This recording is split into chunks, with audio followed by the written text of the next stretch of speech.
আজ বানালাম কুরকুরে চিকেন মোমোস। খেতে খুবই সুন্দর।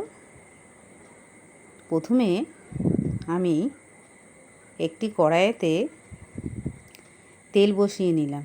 অল্প তেল দিয়ে পেঁয়াজ কুচি, গাজর কুচি, ধনেপাতা কুচি, হাফ চামচ নুন, 1 চামচ আদা রসুন বাটা, 150 গ্রাম চিকেন নিয়ে আমি কিমা করে রেখেছিলাম সেটা দিলাম, 1 চামচ সোয়া সস, 1 চামচ শেজওয়ান সস,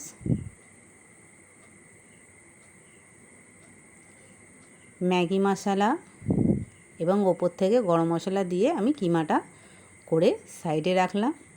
এরপরে আমি একটু ময়দা নিয়ে মেখে রেখেছিলাম, সেগুলিকে লেচি কেটে লুচির মতো পাতলা পাতলা করে বেলে নিলাম।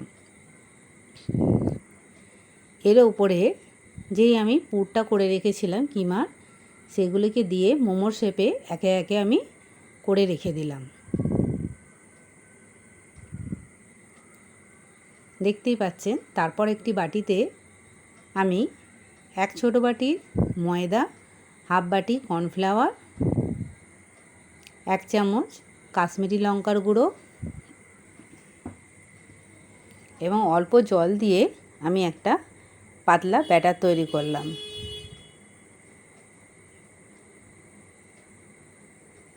তারপরে কুরকুরের প্যাকেট নিয়ে আমি কুরকুরেগুলোকে একটু গুঁড়ো করে নিলাম।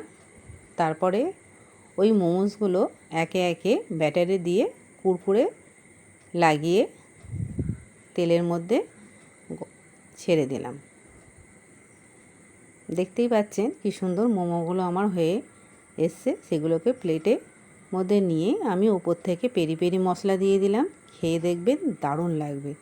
ভালো লাগলে অবশ্যই আমার চ্যানেলকে লাইক করবেন, সাবস্ক্রাইব করবেন। Thank you.